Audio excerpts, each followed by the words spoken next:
Morning. Morning. It's a real pleasure to get to speak here this morning, especially twice in a row.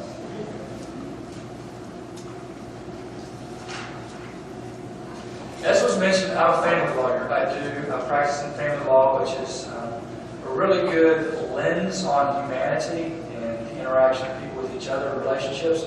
It's also a crazy place to make a living. Just when you think you've seen the craziest thing you could possibly see, something crazier walks in the door. I also am a consciousness coach and speaker, and I do workshops as well.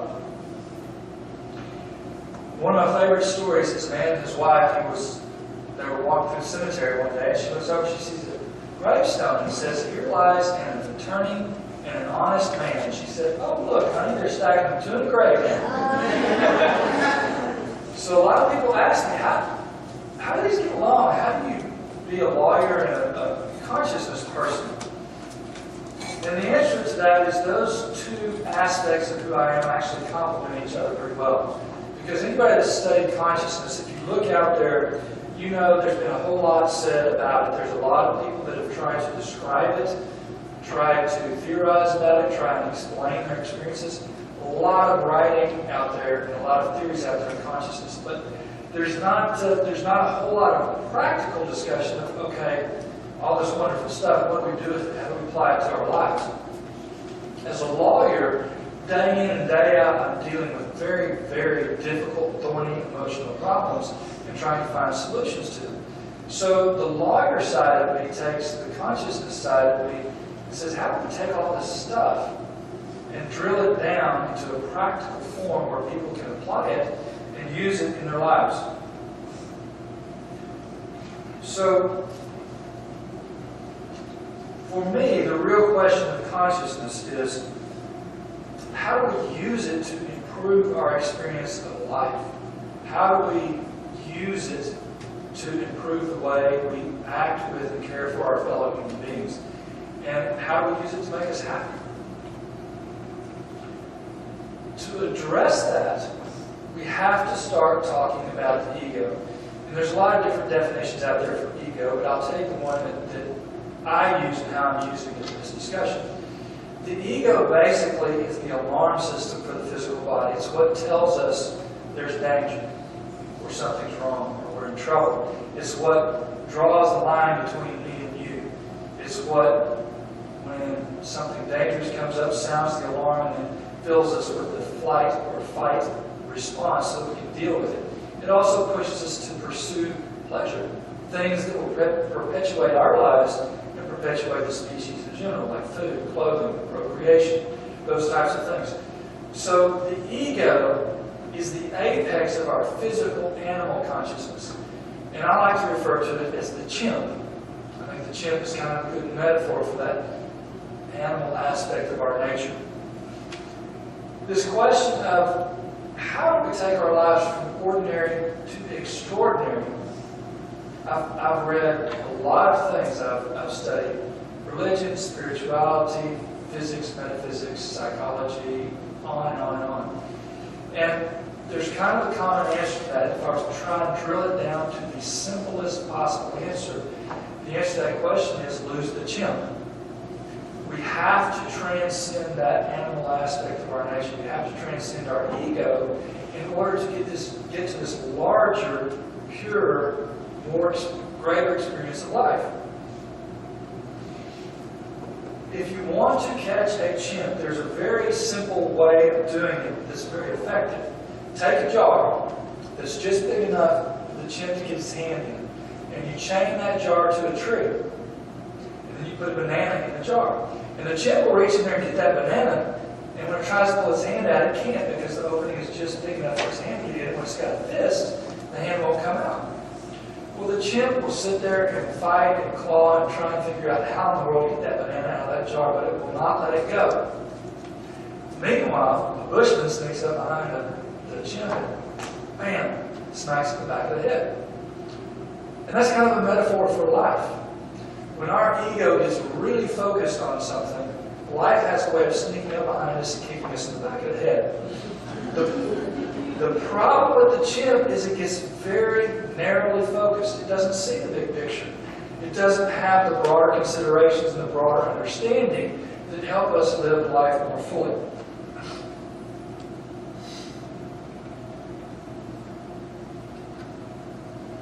I want to talk about a few examples of bananas with the ego so we can kind of get an idea of what we're chewing at here.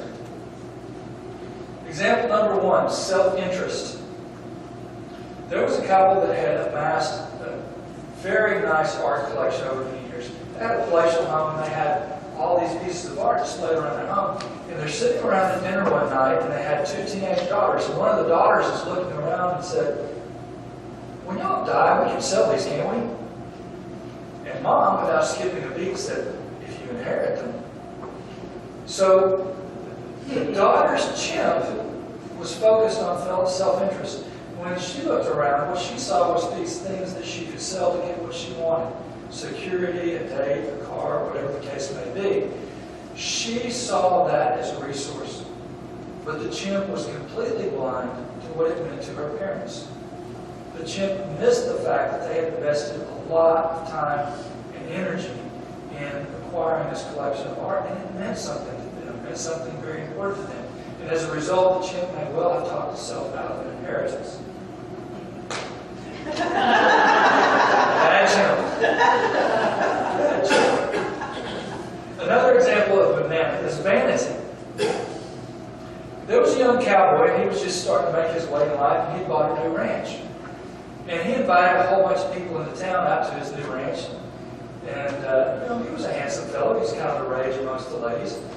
But when the people came, there was a new young lady that came who just moved to town. And the cowboy kind of took an interest to her. She was a cute young thing, very bubbly personality, and was rather attracted to her. So they're going through his ranch, and he's showing them, they're walking by the field, and he's showing them his new herd of cattle that he's purchased. And there's a cow out there, and she's grazing. And over here's this big bull. And he saunters up to this cow like the majestic beast that he is. And the cow looks up from grazing, and her eyes are big like this, kind of got that deer in the headlights look. And the bull walks right up to her, starts rubbing noses with her. And it looks like these two cows are kissing.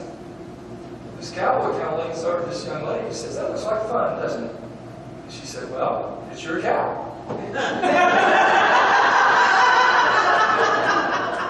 So here's this cowboy, he's in full-on chimp mode, he's completely full of himself. He completely misses how he's going to be perceived by the people he's acting in front of. And that's the scary thing, is many times the chimp is out, acting, sometimes acting a fool, and we're not even aware of it. The difficult part about it, the real tricky part about it, is the chimp is woven into who we are. It's a part of our flesh and blood. It's in the very basic, rudimentary part of our brain. It's woven within us, and we don't even notice it's there, many times. Even though it may be painfully obvious to the people around us. What really gets messy and what really makes life messy for us, frequently more often than anything else, is when the chimp is out and steering the ship and we don't even realize it. Very messy place to be. If you want to deal with the chimp, if you want to transcend the chimp, you have to smoke him out. You have to smoke him out to the front where you can have that soul to chimp discussion and figure out who's going to be in charge. So as a consciousness coach, I've developed a number of exercises to kind of help people work on this and smoke the chimp out of the woodwork so they can deal with it. One of the exercises or challenges that I have given people is when you are in the middle of a conversation and it gets heated and you know you are right and you know they are wrong, stop and say, "You know what? I'm wrong. You're right. I hadn't looked at it like that. Try that and see what happens." The chimp will come running. "No, chimp right. Why are you chimping at me?" The chimp wants to win. The chimp wants to be right. And it will fight you tooth and nail to keep you from giving that up. So now I want to flip and look at the other side of the table. I want to talk about what happens when we get confronted with these situations and we set the chimp aside. We transcend the chimp, and we respond with our higher nature. Here's the amazing thing. If you watch this, you'll see this in these examples. You'll also see it in people's lives. Time and time again, when people set the chimp aside and respond from their higher self, frequently something will happen and they will get an unforeseen benefit they weren't even expecting. Here's some actual examples from people that I've worked with. There was a lady named Dee, and she was having a difficult time with her son. He was entering his teens. You know, he was feeling that macho thing, needing to assert his independence and all that kind of stuff. So they were butting heads. It was a power struggle. And they got into a rather heated argument, and they were arguing about a particular thing. Well, Dee knew she was right, because, of course, she was the mom, and she had more life experience, and she knew that he was missing some things in how he was looking at this. But he just saw it as a power struggle. So they're in this really tense argument, and right in the middle of it, she decided to do what I challenged her to do. She just stops and she says, "You know what? You're right. I hadn't looked at it that way, but you make a good point." She said he froze up, his eyes got this big. He didn't know what to do with that. He just stopped in his tracks. And she told me later, she said, "In retrospect, I realized that in that moment, my son realized that he was more important to me than my pride. And to him, it felt like love." She said it changed the entire course of the conversation, and it changed the course of their interactions after that, because it was no longer a power struggle. It became about the facts and which direction is smarter to go. So she got this unforeseen benefit of a significantly improved relationship with her son by that one lie of stepping aside from the chimp and responding to her higher self. Another example. A lady that I worked with, she was going to a job fair. A big company was hiring, had a specific number of positions. And so they invited a bunch of people to come, and then later would interview them. So she's at this thing, and she's at the social part where a lot of people are in the meet and greet, they're getting to know each other, they're talking about business and whatnot. And she's talking about a particular subject, and a guy that's next to her says, "You know, that's just stupid. That's completely idiotic to look at it that way." Well, of course, her chimp wants to respond in chimp mode and fight back and say, "No, you're an idiot because you aren't smart enough to figure out what I'm saying." But she didn't. So she sets the chimp aside. She responds with her higher self. She says, "Well, okay." And she just goes on with another part of the conversation. Here was the unforeseen benefit to her. While her chimp was worried about looking foolish, because the chimp never wants to look foolish, never wants to lose an argument. What happened later that day was a lady that worked at the company pulled her aside and said, "You know, I saw the way that you handled that guy." She said he was just itching for aggravation, but you were so diplomatic and you had so much poise in the way that you dealt with him. I really admire that. And they hired her. So if you watch life and you watch people interact with life and you look for this, what you will see time and time again is when people respond with their higher selves instead of their chimp, things go a lot better. It seems in one incident like not a big thing, but I call it a superpower, because if you think about that and you imagine that little thing happening time and time and time again, week on, week off, over a period of years, the compound effect is huge. There's a whole lot of other reasons too, but I don't have time to get into them.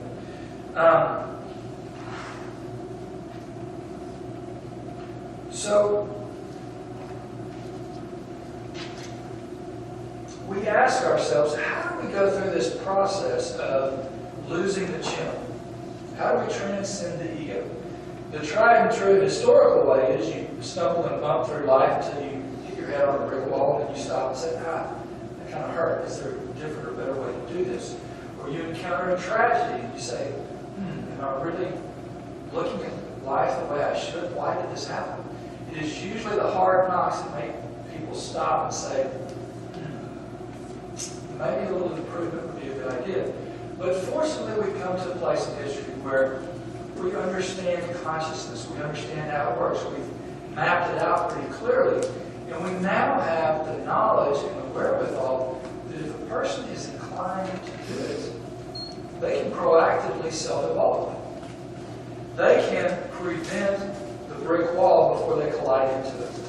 And it's really amazing if you watch people who devote some serious time and energy to this, the course of their life and what happens and the experiences that they get access to.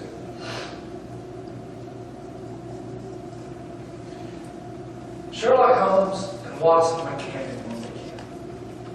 They go down to the lake, they catch some fish, bring them back after they've set up camp, they cook the fish, eat the fish for dinner, smoke their pipes, and then roll into bed. About 2 o'clock in the morning, Sherlock pokes Watson in the ribs and goes, "Watson, are you awake?" And Watson said, "Well, I am now." And Sherlock said, "Watson, look up and tell me what you see." Watson says, "I see millions and millions of stars." Sherlock says, "And what does that tell you?" And Watson said, "Well, meteorologically, it tells me we're having good weather. We're probably not going to get rain on tomorrow. Astrologically, it tells me we're in the fall. And philosophically, it tells me that we are tiny specks of dust in a very large universe." "Why? What does it tell you, Sherlock?" Sherlock said, "Watson, it tells me somebody stole the tent."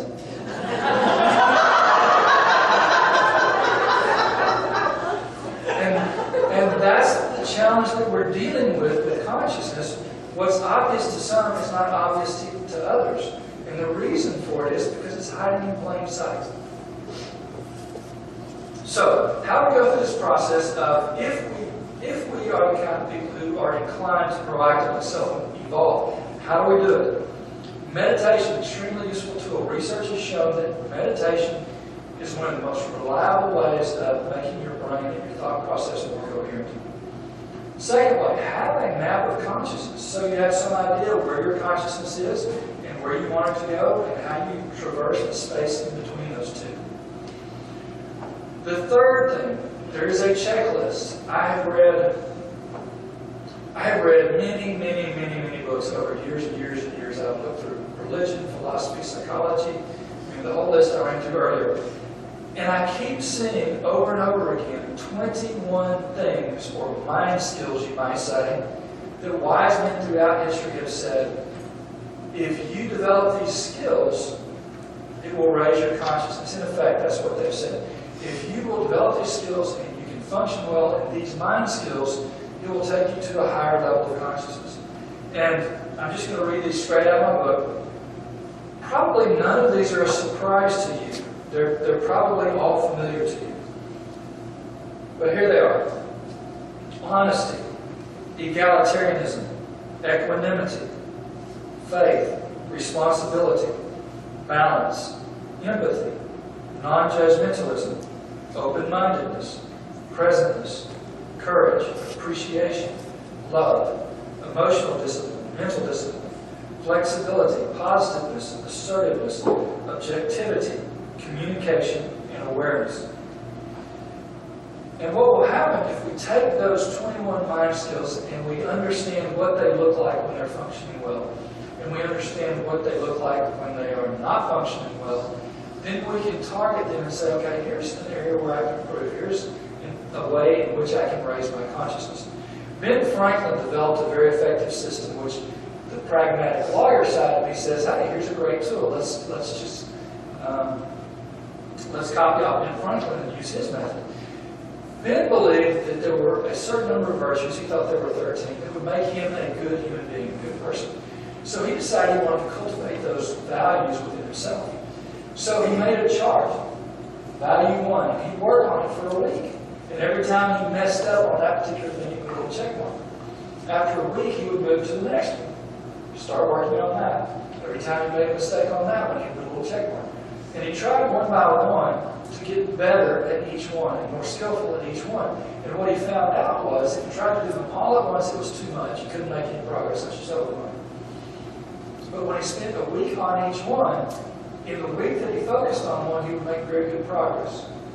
Then the next week, he'd focus on the next one, and he'd lose a little of the progress that he'd made on the first one, but he would also keep some of it.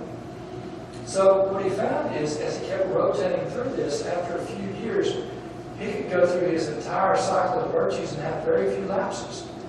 And it was his belief that that was crucial to his foundation of himself as a person as he wanted to be.